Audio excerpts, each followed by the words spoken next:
தந்தை, மைந்தன், தூய ஆவியின் திருப்பெயரால் ஆமென். நாம் ஆண்டவரை தொழுவோம்.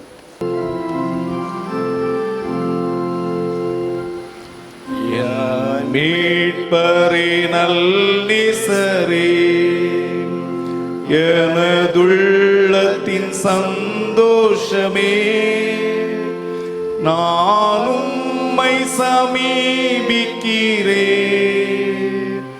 நீர் என் மேல் கிருபையாயிரும். பேசும் பேசும் ஜபம் செய்யும் போது மீட்பரே உமது சித்தத்தை அடியேன் காண கிருபை செய்யும். மீட்பரே உமது சித்தத்தை அடியேன் காண கிருபை செய்யும். கர்த்தர் தாமே உங்களுக்கு முன்பாக போகிறவர். நீங்கள் பலன் கொண்டு திடமனதாயிருங்கள். அவர்களுக்கு பயப்படவும் திகைக்கவும் வேண்டாம். உன் தேவனாகிய கர்த்தர் தாமே உன்னோடு கூட வருகிறார். அவர் உன்னை விட்டு விலகுவதும் இல்லை, உன்னை கைவிடுவதும் இல்லை. ஜெபம் செய்வோம்.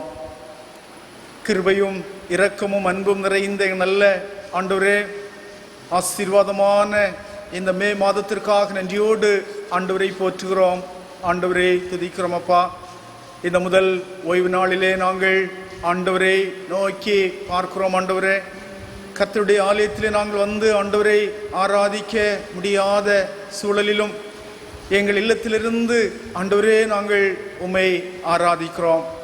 உம்முடைய பாதத்திலே நாங்கள் பணிகிறோம். ஆண்டவரே, எங்கள் இல்லங்கள் ஆண்டவரின் வீடாக, ஆண்டவரின் ரட்சிப்பின் கம்பீர சத்தம் தொனிக்கின்ற இல்லமாக ஆண்டவரே இந்த நாட்களிலே எழும்பட்டும். அப்பா, ஆவியோடும் உண்மையோடும் நாங்கள் குடும்பமாக சேர்ந்து ஆண்டவரை ஆராதித்து கர்த்தர் நாமத்தை மேம்படுத்த கடவுள் கிருபை தாரும்.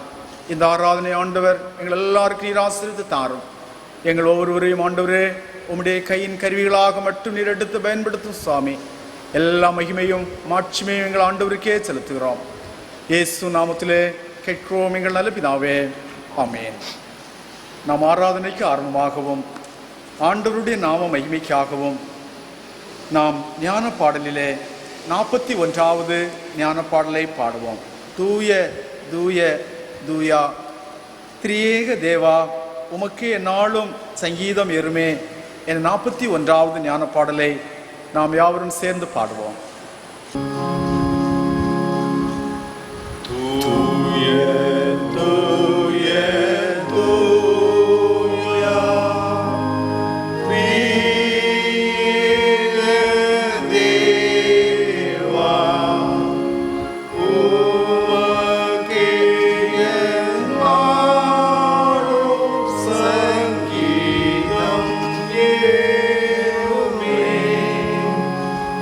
Oh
நாம் மாறி மாறி வாசிக்கும்படியாக தெரிந்து கொண்ட சங்கீதம் 122வது சங்கீதத்தை நாம் முறையாக வாசிப்போம்.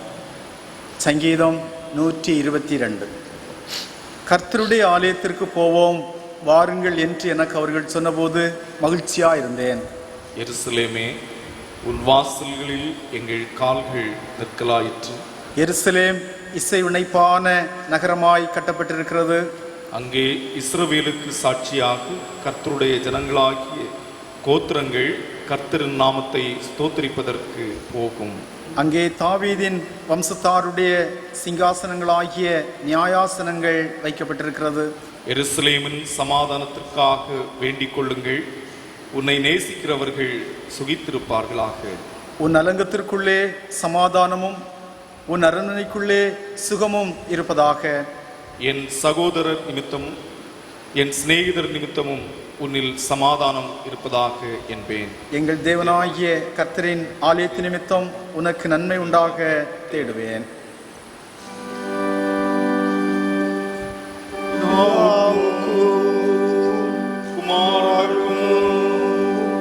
பரிசுத்த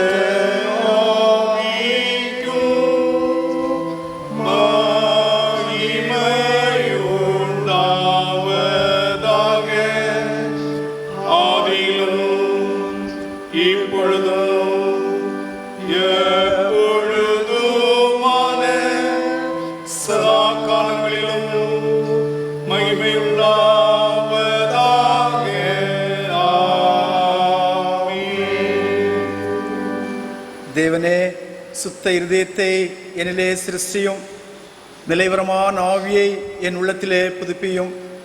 உமது சமூகத்தை விட்டு என்னை தள்ளாமலும் உமது பரிசுத்த ஆவியை என்னிடத்திலிருந்து எடுத்துக்கொள்ளாமலும் இரும். நாம் முழங்கால் படியிட்டு ஆண்டுடைய பாதத்திலே நம்முடைய பாவங்களை உணர்ந்து அறிக்கை செய்து விட்டுவிடுவோம். ஆண்டவரை நோக்கி பார்ப்போம். ஆசீர்வாதமான இந்த மே மாதத்தின் இந்த முதல் ஓய்வு நாளிலே நம்முடைய இல்லத்திலிருந்து ஆண்டவரை ஆராதித்து கொண்டிருக்கிறோம். நாம் ஒவ்வொருவரும் ஆண்டுடைய கரத்திலே நம்மை கொடுப்போம். நம்முடைய பாவங்களை ஆண்டுடைய சமூகத்திலே நாம் உணர்ந்து அறிக்கை செய்வோம். ஆண்டவரே, பாவியாகிய என்மேல் கிருபையாக இரும் என்று நம்மை தாழ்த்தி பணிந்து சாஷ்டாங்கமாக ஆண்டவருடைய பாதத்திலே பணிந்து ஆண்டவரை நோக்கி பார்ப்போம். ஆண்டவர் இந்த துயரமான நேரத்திலும் நமக்கு அதிசயமான வாழ்வை அவர் தர வல்லவராக இருக்கிறார். நம்முடைய பாவங்களை உணர்ந்து நாம் ஆண்டவருடைய பாதத்திலே நம்மை அர்ப்பணிப்போம்.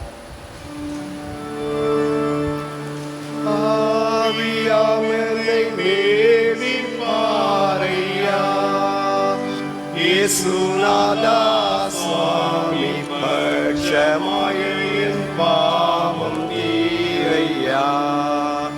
இயேசுநாதா சுவாமி, பட்சமாக என் பாவம் தீரையா. இப்போதும் யாக்கோபே, உன்னை படைத்தவரும் இஸ்ரவேலே உன்னை உருவாக்கினருமாகிய ஆண்டவர் சொல்லுகிறதாவது, அஞ்சாதே, உன்னை மீட்டுக்கொண்டேன், உன்னை பேர் சொல்லி அழைத்தேன். அஞ்சாதே, ஏனெனில் நான் உன்னோடு இருக்கிறேன். வாக்குமாறாத ஆற்றலுள்ள ஆண்டவர் பாவ மன்னிப்பை கட்டளையிட்டருளி உங்கள் வாழ்வை சீர்படுத்தும் காலங்களை உங்களுக்கு அருள்வாராக. ஆமேன்.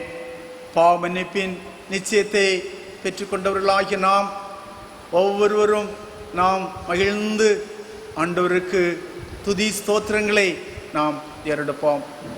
ஆண்டவர் இந்த இக்கட்டான நேரத்திலும் கூட கடவுள் நமக்கு தருகிற அனுகூலங்களுக்காக ஆண்டவருக்கு நாம் நன்றி செலுத்துவோம். கொடிய கொள்ளை நோய்கள் நிறைந்திருக்கிற இந்த காலத்திலே நாம் நம்முடைய இல்லத்திலே இருந்து கொண்டிருக்கிறோம். ஆண்டவர் நமக்கு இந்த கொடிய நோயிலிருந்து தருகிற பாதுகாப்புக்காக ஒவ்வொருவரும் ஆண்டவருக்கு நாம் நன்றி சொல்லுவோம். ஒவ்வொரு நாளும் ஆண்டவர்தான் நம்மை காக்கிறார். ஒவ்வொரு நாட்களும் எத்தனையோ மக்கள் கொள்ளை நோயினாலே பாதிக்கப்பட்டிருக்கிறார்கள். ஆனால் ஆண்டவர் நம்மை இந்த நோயிலிருந்து காப்பது எவ்வளவு பெரிய அதிசயம், எவ்வளவு பெரிய அற்புதம் என்பதை நாம் உணர்ந்து ஒவ்வொருவரும் ஆண்டவருக்கு நாம் கொடா கோடி துதி ஸ்தோத்திரங்களை நாம் செலுத்துவோம். ஆண்டவர் நமக்கு அருளி இருக்கிற சொல்லி முடியாத ஈவுகளுக்காக ஆண்டவருக்கு நன்றி சொல்லுவோம்.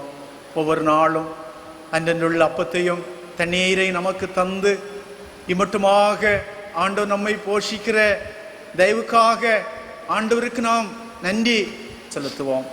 அல்லேலூயா சொல்லி ஆர்ப்பரித்து ஒவ்வொருவரும் நன்றியோடு துதித்தலோடு நாம் ஒவ்வொருவரும் ஆண்டவரை நோக்கி பார்ப்போம்.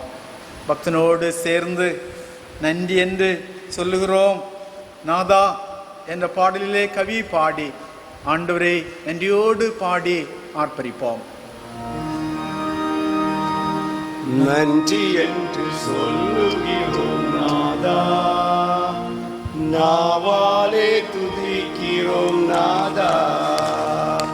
நன்றி என்று சொல்லுகிறோம் நாதா, நாவாலே துதிக்கிறோம் நாதா.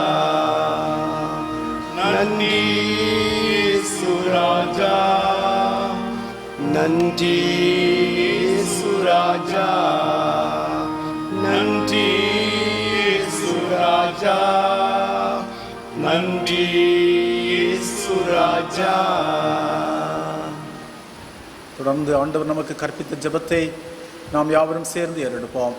பரமண்டலங்களில் இருக்கிற எங்கள் பிதாவே, உடைய நாமம் பரிசுப்படுவதாக, உடைய ராஜ்யம் வருவதாக, உடைய சித்தம் பரமண்டலத்திலே செய்யப்படுவது போல பூமியிலேயும் செய்யப்படுவதாக. எங்களுக்கு வேண்டிய ஆகாரத்தை அன்று எங்களுக்கு தாரும். எங்கள் கடனாளிகளுக்கு நாங்கள் மன்னிக்கிறது போல எங்கள் கடன்களை எங்களுக்கு மன்னியும். எங்களை சோதனைக்கு பேசிக்க பண்ணாமல் தீமையிலிருந்து எங்களை ரட்சித்துக் கொள்ளும். ராஜ்யமும் வல்லமையும் மகிமையும் என்னைக்கும் உடையவைகளே. ஆமேன். உட்காருங்கள். தொடர்ந்து நாம் வாசிக்கும்படியாக தெரிந்து கொண்ட திருமறை பகுதி பரிசுத்த லூக்கா எழுதின நற்செய்தி நூல் 24வது அதிகாரம் 25வது வசனம் முதல் 36வது வசனம் முடிய உள்ள ஆண்டுடைய வார்த்தைகளை வாசிக்கிறேன். பரிசுத்த லூக்கா எழுதின நற்செய்தி நூல் 24வது அதிகாரம் 25வது வசனம் முதல். அப்பொழுது அவர் அவர்களை நோக்கி, தீர்க்கதரிசிகள் சொன்ன யாவையும் விசுவாசிக்கிறதற்கு புத்தி இல்லாத மந்த இருதயம் உள்ளவர்களே, கிறிஸ்து விதமாய் பாடுபடவும் தமது மகிமையில் பிரவேசிக்கவும் வேண்டியதில்லையா என்று சொல்லி மோசே முதலிய சகல தீர்க்கதரிசிகளும் எழுதின வேத வாக்கியங்கள் எல்லாவற்றிலும் தம்மை குறித்து சொல்லியவைகளை அவர்களுக்கு விவரித்து காண்பித்தார். அத்தருணத்தில் தாங்கள் போகிற கிராமத்திற்கு சமீபமானார்கள். அப்பொழுது அவர் அப்புறம் போகிறவர்கள் போல காண்பித்தார். அவர்கள் அவரை நோக்கி, நீர் எங்களுடனே தங்கியிரும், சாயங்காலம் ஆயிற்று, பொழுதும் போயிற்று என்று அவரை வருந்தி கேட்டுக்கொண்டார்கள். அப்பொழுது அவர் அவருடனே தங்கும்படி உள்ளே போனார். அவர்களோடு அவர் பந்தி இருக்கையில் அவர் அப்பத்தை எடுத்து ஆசீர்வதித்து அதை பிட்டு அவர்களுக்கு கொடுத்தார். அப்பொழுது அவர்களுடைய கண்கள் திறக்கப்பட்டு அவரை அறிந்தார்கள். உடனே அவர் அவர்களுக்கு மறைந்து போனார். அப்பொழுது அவர்கள் ஒருவரை ஒருவர் நோக்கி, வழியிலே அவர் நம்முடனே பேசி வேத வாக்கியங்களை நமக்கு விளக்கி காட்டின போது நம்முடைய இதயம் நமக்குள்ளே கொழுந்துவிட்டு எரியவில்லையா என்று சொல்லிக்கொண்டு அந்நேரமே எழுந்திருந்து எருசலேமுக்கு திரும்பி போய் 11 அவர்களோடு கூட இருந்தவர்களும் கூடியிருக்க கண்டு, கர்த்தர் மெய்யாகவே உயிர்த்தெழுந்து சீமோனுக்கு தரிசனமானார் என்று அவர்கள் சொல்ல கேட்டு வழியில் நடந்தவைகளையும் அவர் அப்பத்தை பிட்கையில் தாங்கள் அவரை அறிந்து கொண்டதையும் விவரித்து சொன்னார்கள் என்பதே. வாசிக்க வேண்டிய திருமறை பகுதி வாசித்தாயிற்று. கிறிஸ்துவுக்கே மகிமை உண்டாவதாக. ஆமென்.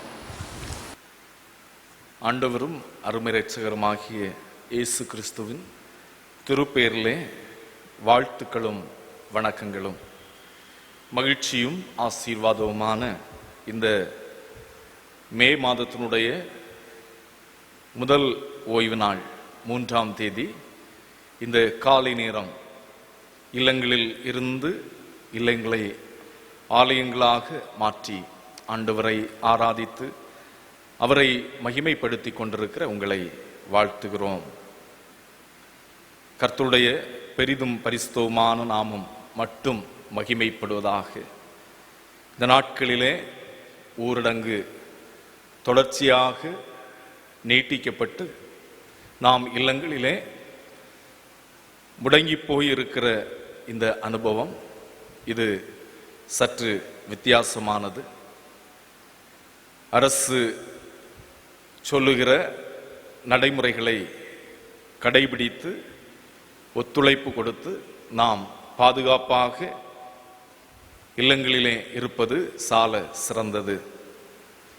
நாம் நம்முடைய சரீரங்களையும் நம்மோடு இருக்கின்ற நம்முடைய உறவினர்களுடைய சரீரங்களையும் கேடுபடுத்தாமல் இருப்பது நமக்கு சிறந்தது என்று இந்த நாட்களிலே காண்கிறோம். ஆகவே வெளியே செல்வதை தவிர்த்து அரசுக்கு கட்டுப்பட்டு இருப்பது நல்லது.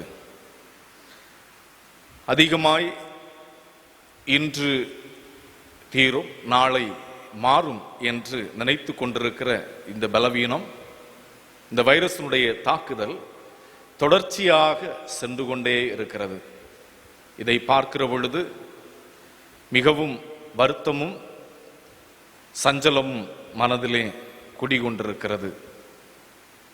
இந்த நேரத்திலே நான் உங்களுக்கு சொல்லுகிற அறிவுரை, விசுவாசத்திலே தரித்திருந்து ஜெபத்தில் இன்னும் அதிகமாய் நம்மை வளர செய்து ஆண்டவரிலே அதிகமாய் நம்முடைய வாழ்வை கட்டி எழுப்புவோம்.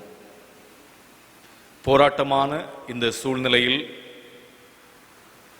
ஜெபம் ஒன்று மட்டுமே நம்முடைய வாழ்க்கையை விடுதலை செய்ய வல்லது. தானியேல் ஜெபித்தது போல அந்தி சந்தி மதிய நேரங்களில் நாம் நேரத்தை ஒதுக்கி இல்லத்தில் இருந்து குடும்பமாக ஜெபிப்பது நம்முடைய இந்த நாட்களுக்கும் தொடர்ந்து ஆசீர்வாதமாக ஆண்டவர் தர இருக்கிற நல்ல நாட்களுக்கும் சிறந்ததாய் அமையும். ஆகவே சோர்ந்து போகாமல் இடைவிடாமல் ஜெபம் செய்யுங்கள் என்று சொன்ன ஆண்டவரை முன்னிறுத்துகிறோம். நீங்கள் இல்லங்களிலே ஜெபியுங்கள். காலை 5 மணி ஆராதனை ஆலயத்திலே நடைபெறுகிறது.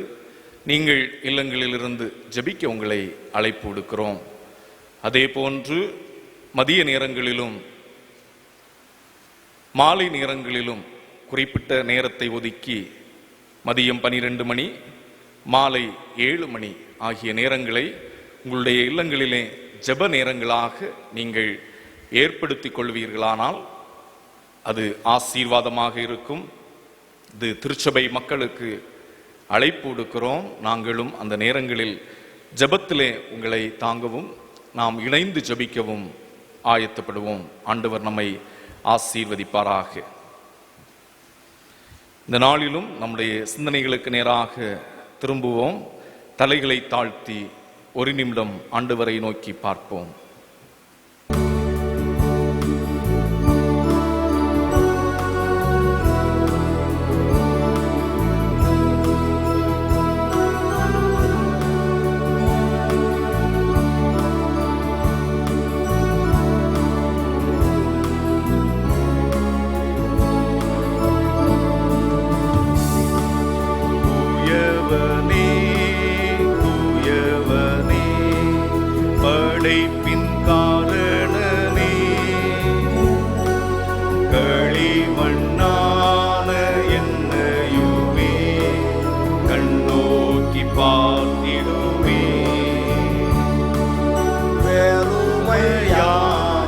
பாத்திரம் நான்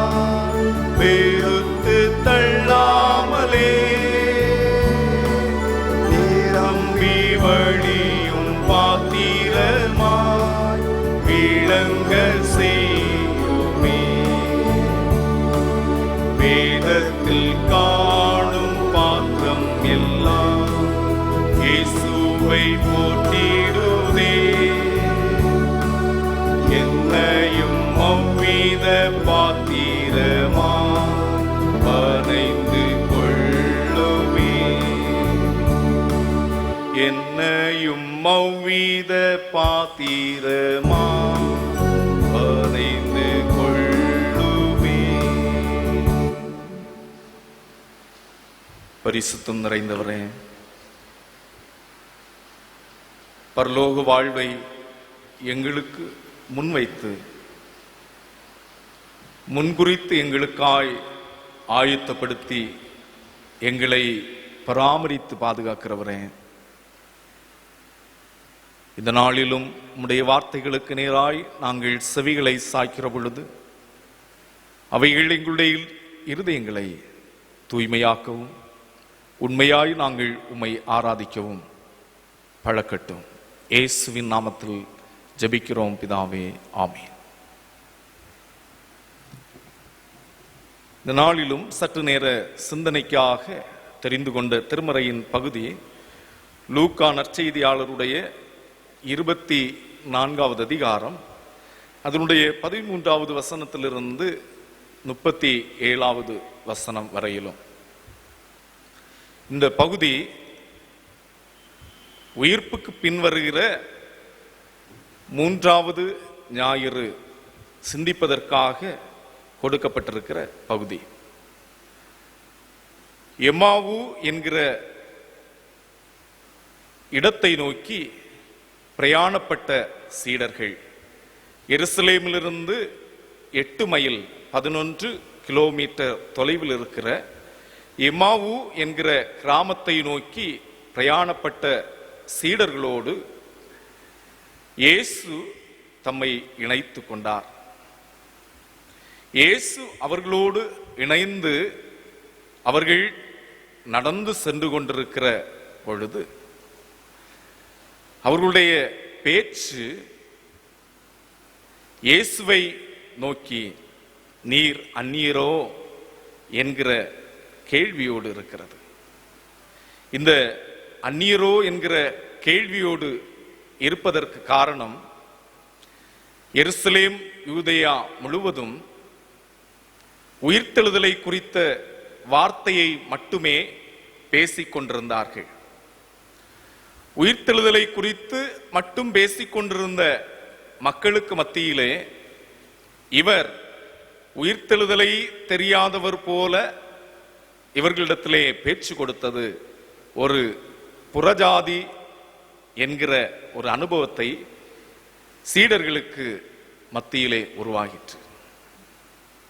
இயேசுவை அந்நியனாக அவர்கள் இருவரும் கண்டார்கள். பேச்சு கொடுத்து சென்று கொண்டிருக்கிற பொழுது இயேசு அவர்களிடத்திலே திரும்ப கேட்கிறார், நீங்கள் பயத்தோடு துக்கத்தோடு பேசி கொண்டிருக்கிற காரியம் என்ன? என்ன பயமும் துக்கமும் நிறைந்து அவர்கள் பேசிக் கொண்டிருந்த காரியம் இயேசுவின் உயிர்த்தெழுதல். இந்த நாட்கள் உலகமெங்கும் கொரோனா என்கிற கொடிதான வைரஸின் தாக்குதலினாலே இல்லங்களிலும் தெருக்களிலும் செய்தித்தாள்களிலும் தொலைக்காட்சிகளிலும் நாம் பார்க்கிற கேட்கிற அனைத்தும் கொரோனா என்கிற வார்த்தையை உச்சரிக்கின்றது.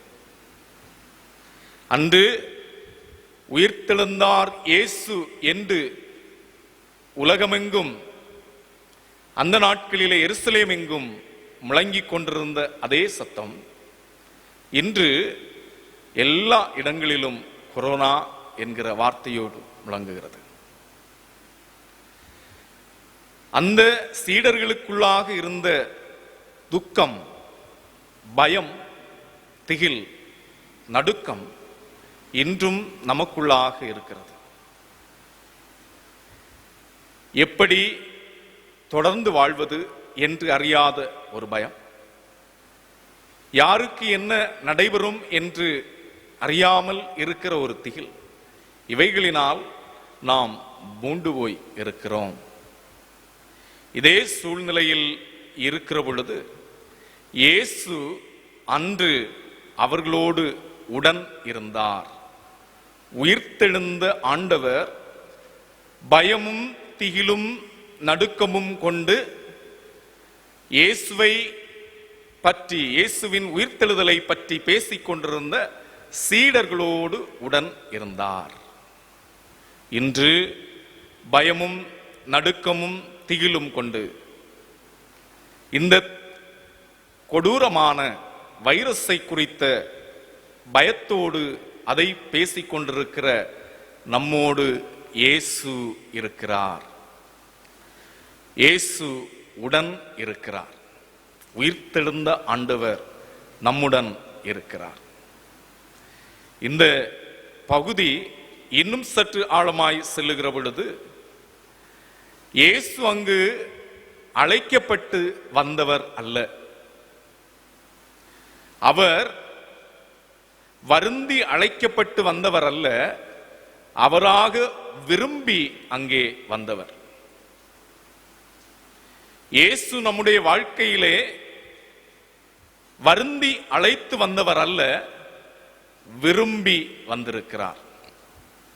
பெற்றோர் தன்னுடைய பிள்ளைகளுடைய இல்லத்திற்கு சென்று பிள்ளைகளோடு அவர்களுடைய இல்லத்தில் தங்கி அவர்களோடு வாழ வேண்டும் என்கிற ஆசை கொண்டு அவர்களுடைய இல்லத்திற்கு சென்று வாழ துவங்கினார்கள். சில நாட்கள் கடந்து சென்ற பிற்பாடு மகன், மருமகள், பேரப்பிள்ளைகள் இவர்களுடைய வார்த்தைகளும் செயலும் பெற்றோரை காயப்படுத்திற்று. ஆனாலும் அவர்கள் திரும்பி செல்வதற்கு யோசிக்கவில்லை. ஏனெனில் அவர்கள் மகனுடைய விரும்பி அழைக்கப்பட்ட அழைப்பை கேட்டு வந்தவர்கள் அல்ல, அவர்களாக விரும்பி வந்தவர்கள். இயேசு இங்கே சீடர்களுடைய அழைப்பை கேட்டு வந்து அவர்களோடு இணைந்து கொள்ளவில்லை, அவராக தாமாக வந்து விரும்பி இணைந்திருக்கிறார். இன்றும் நம்முடைய வாழ்க்கையில் நம்மோடு இருக்கிற, உடன் இருக்கிற ஆண்டவர் நம்முடைய விருப்பத்திற்கேற்ப நம்மோடு இணைந்திருக்கிறார். இந்த இணைந்திருக்கிற தேவன் ஆண்டவர் இடையிலே நம்மை விட்டு செல்பவர் அல்ல. நம்முடைய வார்த்தைகளும் நம்முடைய முறுமுறுப்புகளும் கேட்டு அவர் திரும்பி செல்பவர் அல்ல. ஏனெனில் அவர் விரும்பி வந்தவர், நிறை மட்டும் இருந்து நம்மை கரை சேர்த்து நம்மை நிறைவோடு வாழ வைத்து அவர் நம்மை அழகு பார்க்க இருக்கிறார். இப்பொழுது இருக்கிற குழப்பமான சூழ்நிலைகளும் கலங்கிப்போன அனுபவமும் புயல் போன்று எழுந்து கடந்து வந்து கொண்டிருக்கிற பெரிய ஆபத்துக்களையும் அவர் தெற்கத்திய வெள்ளத்தை போல திருப்பி அமைத்து தெளிந்த நீரோடையை நமக்கு தந்து லீபனோனின் கேதுருக்களைப் போல நம்மை வாழ வைத்து அழகு பார்க்கும் வரையிலும் நம்முடன் இருக்கிற ஆண்டவர். அவர் நம்முடைய பயத்தையும் திகிலையும் கண்டு நம்மை விட்டு கடந்து போகிறவர் அல்ல, நம்முடன் இருக்கிற ஆண்டவர் என்பதை இந்த பகுதி தெளிவாக நமக்கு சொல்லுகிறது. இப்படி நம்மோடு இருக்கிற ஆண்டவர் என்ன மாற்றத்தை உருவாக்குகிறார்? நமக்குள் அவரை அறிகிற அறிவை பெருக செய்கிறார். நமக்குள் அவரை அறிகிற அறிவை கூர்மையாக்குகிறார் என்பதுவே உண்மை. இங்கே அறியாமை என்கிற இருளினாலே சீடர்கள் இயேசுவை அறியாமல் இருந்தார்கள். இயேசு தம்மை வெளிப்படுத்தின பொழுதோ அறிவை பெற்றுக்கொண்டார்கள். உலகில் படைப்புகளை பற்றி அறிந்து கொள்ளுகின்ற அறிவு மனிதனுக்கு ஞானத்தை தருகிறது என்று நினைத்துக் கொண்டிருக்கிறோம். மெய்யான ஞானம் என்பது படைப்புகளை பற்றி அறிகின்ற அறிவு அல்ல, படைத்தவரை பற்றி அறிகின்ற அறிவே மெய்யான ஞானம்.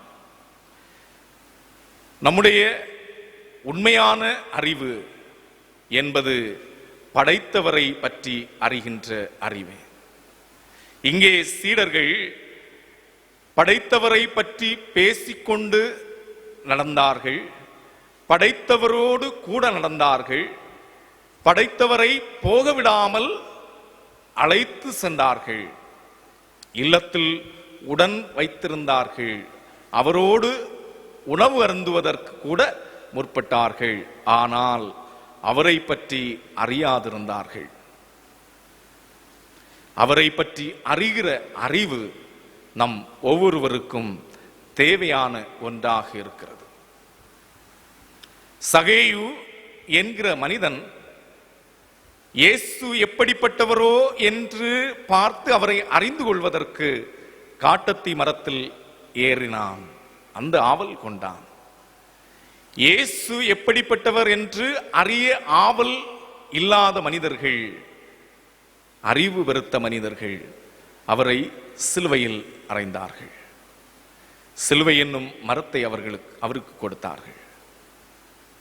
ஆகவே நாம் ஆராதிக்கிற ஆண்டவர் தொலைவில் அல்ல, நம் அருகில் இருக்கிறார், நம்முடன் இருக்கிறார், நம்மோடு கூட நடந்து வருகிறார், நம்மோடு கூட தங்கி இருக்கிறார், நம்மோடு கூட அவர் போஜனம் அருந்த ஆயத்தப்படுகிறார். அவரை அறிகிற அறிவு அது கூர்மையானதாக மாற்றப்பட வேண்டும். ஜபத்திலும் திருமறை தியானிப்பதிலும் விசுவாச வாழ்விலும் மேலும் மேலும் பெருகுகிற பொழுது அந்த உடனிருக்கிற ஆண்டவரை நாம் அறிந்து கொள்ள இயலும். அல்லாமல் அவர் உடனிருப்பதை நாம் அறியவோ அவரை வாழ்விலே அனுபவிக்கவோ இயலாது என்பதை தெளிவாக புரிந்து கொள்ள வேண்டும். இயேசு பேதுருவினிடத்திலே கேட்கிறார், நீ நான் என்ன ஆவி உடையவன் என்பதை நீ அறியாமல் இருக்கிறாயே. நாம் இந்த நாட்களிலே செய்து கொண்டிருக்கிற ஆராதனைகளும் செய்து கொண்டிருக்கிற நற்கிரியைகளும் கடவுளுக்கு பிரியமாய் இருக்கிறதா என்று நாம் ஆராய்ந்து பார்க்கிற பொழுது அவைகள் கேள்விக்குறியாக நிற்கின்றன. பேதுரு தன்னால் இயன்றதை செய்து கடவுளுடைய நாமத்தை மகிமைப்படுத்தவும் அவருடைய பெயரை பிரஸ்தாபப்படுத்தவும் முயற்சி செய்கிறான். இயேசுவோ கண்டித்து உணர்த்துகிறார், உன்னால் இயன்றதை செய்வது அல்ல, பரலோகத்தில் இருக்கிற என் பிதாவின் சித்தத்தை செய்வதே. உன்னால் இயன்றதை செய்து உன்னை பெருமைப்படுத்துவது அல்ல, என் பிதாவின் சித்தத்தை செய்வதே என்று அவனுக்கு உணர்த்துகிறார். என்னை கேட்கிற விசுவாச குடும்பங்களே, ஆண்டவருடைய சித்தத்தை செய்வது, அவருடைய சித்தத்தை செய்வது அதற்கு கூர்மையான அறிவு தேவை. அவரை குறித்த அறிவு தேவை, படைத்தவரை குறித்த அறிவு தேவை. படைப்புகளை குறித்ததல்ல, படைத்தவரை குறித்த அறிவு தேவை. அவர் நம்முடன் இருக்கிறார், நாம் அவரை அண்டிக் கொண்டு அவரை நாடுவோம். இரண்டாவது, நம்முடைய உள்ளங்களை பற்றி எரிந்து பிரகாசிப்பிக்க செய்கிறார். நம்முடைய உடனிருக்கிற ஆண்டவர் கூர்மையான அறிவை நமக்கு தருகிறார், நம்முடைய உள்ளங்களை பற்றி எரிய வைக்கிறார். அங்கே சீடர்கள் சொல்லுகிறார்கள், அவர்களுடைய கண்களை திறந்த பொழுது அவர்கள் சொல்லுகிறார்கள்,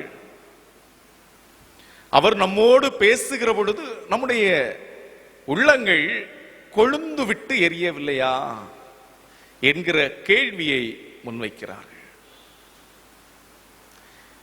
தேவன் ஆவியாய் இருக்கிறார்.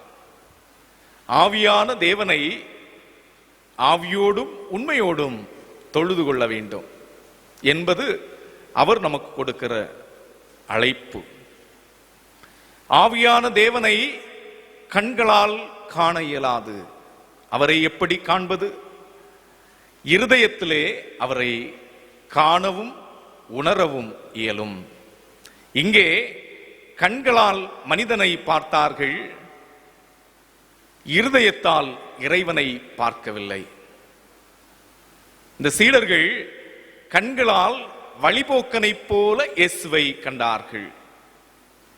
இருதயம் கொழுந்து விட்டு எறிந்த பொழுது, அதை உணர்ந்த பொழுது, அகக்கண்களை திறந்த பொழுது மாற்றம் உருவாயிற்று. இருதயங்கள் இறைவனை குறித்த சிந்தையோடு இருக்கிற பொழுது,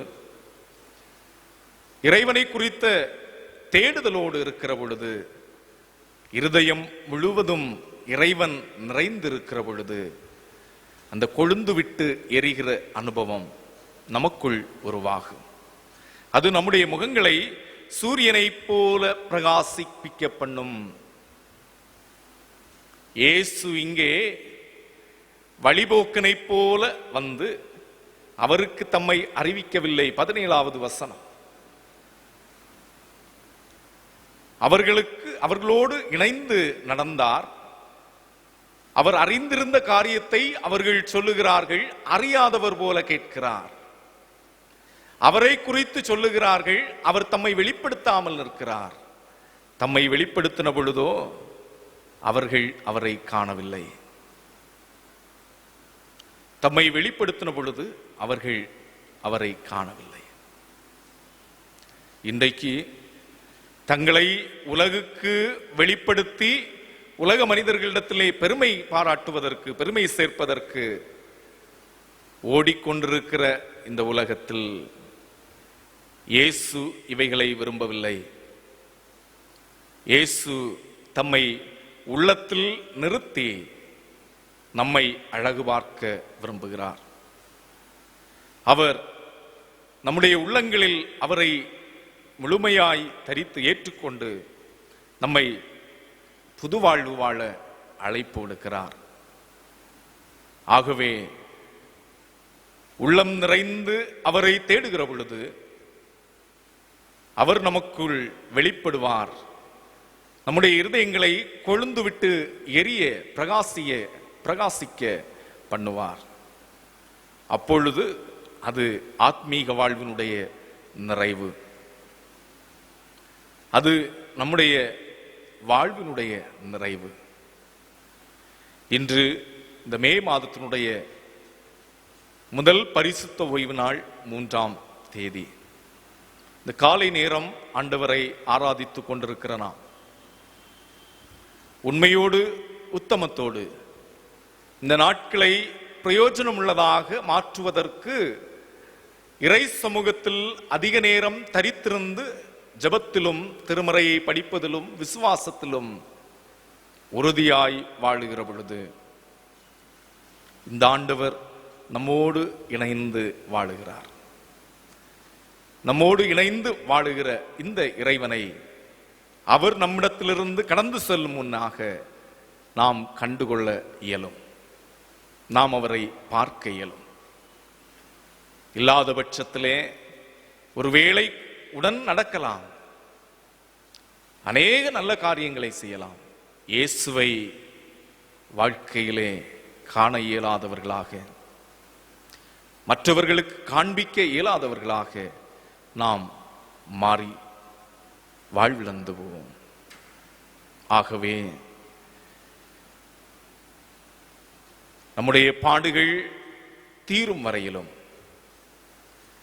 கலங்கிப்போன அனுபவம் தெளிந்த நீரோடையாய் மாறுகிற வரையிலும் அவர் நம்மோடு இருப்பார். தைரியமாயிருப்போம். அவர் உடன் இருப்பார். சீடர்களுடைய பயங்களை மாற்றி, இந்த இயேசுவை நீங்கள் கொலை செய்தீர்கள், அதற்கு நாங்கள் சாட்சி என்று அவர்கள் உரத்த சத்தமாய் ஆயிரக்கணக்கான மக்களுக்கு முன்பதாக சாட்சி சொல்லுகிற வரையிலும் அவர்களோடு இருந்தவர். இந்த பயங்கள் மாறிப்போய் உரத்த சத்தமாய் ஓலமிடுகிற அளவிற்கு தெளிவு உருவான வரையிலும் அவர்களோடு இருந்த இயேசு உயிர்த்தெழுந்த தேவன் நம்மோடும் இந்த பிரச்சனையான அனுபவங்கள் முழுவதும் மாறி புது வாழ்வு மலர்ந்து நிறைவடைகிற வரையிலும் நம்மோடு இருப்பார். அந்த ஆண்டவரை நாம் தொடர்ந்து ஆராதிப்போம், விசுவாசத்தோடு ஆராதிப்போம். ஆண்டவர் நம்மை ஆசீர்வதிப்பாராக. ஆமீன். நாம் யாவரும் எழும்பி நின்று அப்போஸ்தலர் விசுவாச பிரமாணத்தை அறிக்கை செய்வோம். வானத்தையும் பூமியையும் படைத்த சர்வவல்லமையுள்ள பிதாவாகிய தேவனை விசுவாசிக்கிறேன். அவருடைய ஒரே குமாரனாகிய நம்முடைய நாதர் இயேசு கிறிஸ்துவை விசுவாசிக்கிறேன். அவர் பரிசுத்த ஆவியினாலே கன்னிமரியாளிடத்தில் உற்பவித்து பிறந்தார். பொந்தியு பிலாத்துவின் காலத்தில் பாடுபட்டு சிலுவையில் அறையுண்டு மரித்து அடக்கம் பண்ணப்பட்டு பாதாளத்தில் இறங்கினார். 3ஆம் நாள் மருத்துவத்திலிருந்து எழுந்தருளினார். பரமண்டத்திற்கு ஏறி சர்வவல்லமையுள்ள பிதாவாகிய தேவனுடைய வலதுபார்சத்திலே வீற்றிருக்கிறார். அவ்விடத்திலிருந்து உயிருள்ளோரையும் மரித்தோரையும் நியாயம் தீர்க்க வருவார். பரிசுத்த ஆவியை விசுவாசிக்கிறேன். பொதுவாக இருக்கிற பரிசபையும் பரிசுத்தவான்களுடைய ஐக்கியமும் பாவ மன்னிப்பும் மரித்தோர் உயிர்த்தெழுதலும் நித்திய ஜீவனும் உண்டென்று விசுவாசிக்கிறேன். ஆமென். நிறைவாக கீர்த்தனைகளிலே 284வது கீர்த்தனையை பாடுவோம். இயேசு என் அஸ்திபாரம், ஆசை என கவரே, நேச முசிப்பார்தல், இயேசுவில் கண்டேன் யானும் என்ற 284வது கீர்த்தனையை பாடுவோம்.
ஜெபம் செய்வோம்.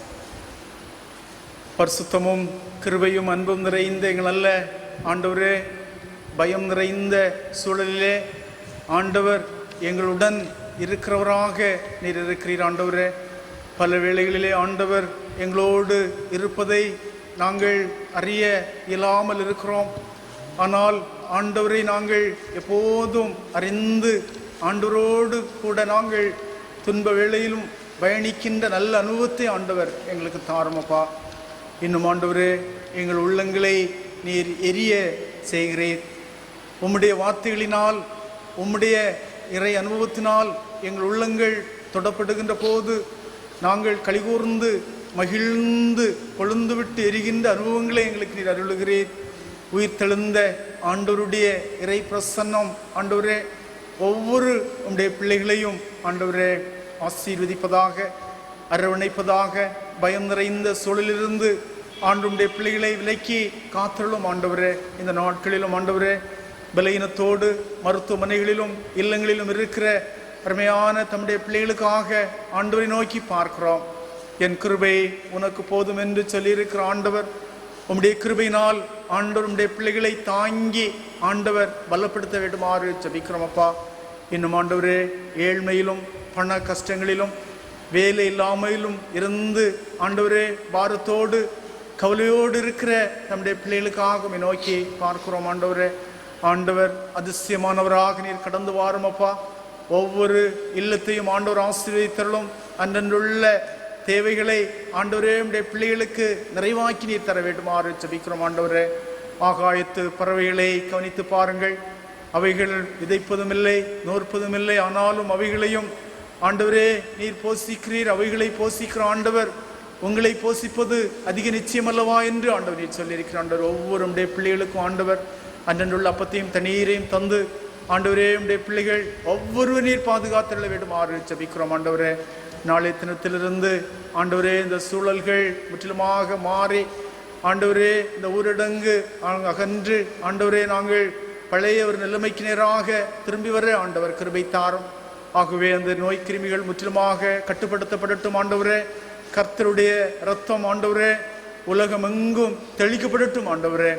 கிருமி நாசினி ஆண்டவரே எல்லா இடங்களிலும் தெளிக்கப்படுகிறது. ஆனால் அவைகளினாலே அந்த நோயை கட்டுப்படுத்த முடியவில்லை. ஆனால் எங்கள் ஆண்டவர் இயேசு கிறிஸ்துவினுடைய இரத்தம் உலகம் எங்கும் தெளிக்கப்படுகின்ற போது ஆண்டவரே அந்த நோய் கிருமிகள் முற்றிலுமாக அழிக்கப்படும் அப்பா. அப்படிப்பட்ட ஒரு நல்ல அனுபவத்தை தந்து ஆண்டவரே இந்த கொடிய நோயின் கட்டிலிருந்து நாங்கள் ஒவ்வொருவரும் விடுதலை அடைந்து ஆண்டவரை துதித்து ஆண்டவரை ஸ்தோத்திரித்து மகிமைப்படுத்துவதற்காக கடவுள் கிருபை தாரும் ஆண்டவரே. இன்னும் ஆண்டவரே தேர்வுக்காக ஆயத்தப்படுகிற 10வது வகுப்பு பிள்ளைகளுக்காக ஜெபிக்கிறோம் கடவுள். நல்ல ஞானமுள்ள இருதயத்தை தாரும். அவர்கள் சோர்ந்து விடாதபடி முன்போல படித்து தேர்வுக்கு தங்களை ஆயத்தப்படுத்திக் கொள்ளட்டும் அப்பா. அதே போல +1 பிள்ளைகள் கெமிஸ்ட்ரி தேர்வுக்காக ஆயத்தப்படுகிறார்கள். அவர்களும் துவண்டு விடாதபடி தொடர்ந்து உற்சாகத்தோடு படித்து முன்னேற ஆண்டவர் கிருபை தாரும். இன்னும் ஆண்டவரே உயர் கல்விக்காக ஆயத்தப்படுகிற தம்முடைய பிள்ளைகளுக்கும் எந்த தடைகளும் ஏற்படாதபடி எல்லாவற்றையும் நேர்த்தியாக செய்கிற ஆண்டவர் அருமையான நம்முடைய பிள்ளைகளுக்கு ஏற்ற உயர் கல்விகளை தந்து ஒவ்வொருவரையும் கர்த்தர் நீர் ஆசீர்வதித்தள்ள வேண்டுமாறு ஜெபிக்கிறோம் ஆண்டவரே. இன்னும் ஆண்டவரே எங்களுடைய திருச்சபை சார்ந்த அருமையான பிள்ளைகள் வெளிநாடுகளிலே இருக்கிறார்கள். அநேகர் வெளிநாடுகளிலே இருக்கிறார்கள். அங்கு கஷ்டத்தோடு இருக்கிற தம்முடைய பிள்ளைகளுக்கு ஆண்டவர் அடைக்கலும் பலனுமாக ஆண்டவர் கடந்து வாரும் ஆண்டவரே. அங்கும் நல்ல சகஜமான நிலை ஏற்பட கிருபை தாரும் ஆண்டவரே. கஷ்டங்கள் நீங்கி ஆண்டவரே அவர்கள் சுதந்திரமாக செயல்படுகின்ற அனுபவங்களை தந்து கடவுள் காத்துக்கொள்ளும். அன்றனுள்ள அப்பத்தையும் தண்ணீரையும் கர்த்தர்களுக்கு ஆசீர்வதித்தாரும். தடைபட்டிருக்கின்ற வேலை வாய்ப்புகள் திரும்ப அவர்கள் பெற்று ஆண்டவரே உயர்விடட்டும் அப்பா. ஆண்டவருடைய சந்தோஷத்தால் ஆண்டவர் ஒவ்வொரு இல்லங்களையும் நிறைத்தள்ளும் ஆண்டவரே. எங்களை தாழ்த்தியப்பா உம்முடைய கரங்களிலே அர்ப்பணிக்கிறோம். உமக்கே மகிமையும் மாட்சிமையும் உண்டாகட்டும். இயேசு நாமத்திலே கேட்கிறோம் எங்கள் நல்ல பிதாவே, ஆமேன்.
கடவுளின் இரக்கமுள்ள கிருபைக்கும் பராமரிப்புக்கும் உங்களை ஒப்புவிக்கிறோம்.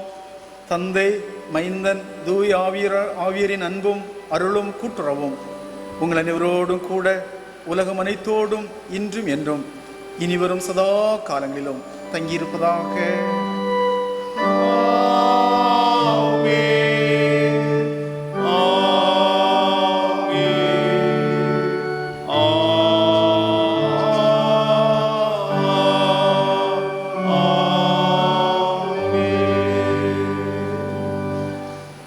சமாதானத்தின் தேவன் தாமே உங்களோடு கூட இருந்து சமாதானத்தையும் சந்தோஷத்தையும் மகிழ்வையும் ஆண்டவர் உங்களுக்கு அருள்வாராக. ஆமென்.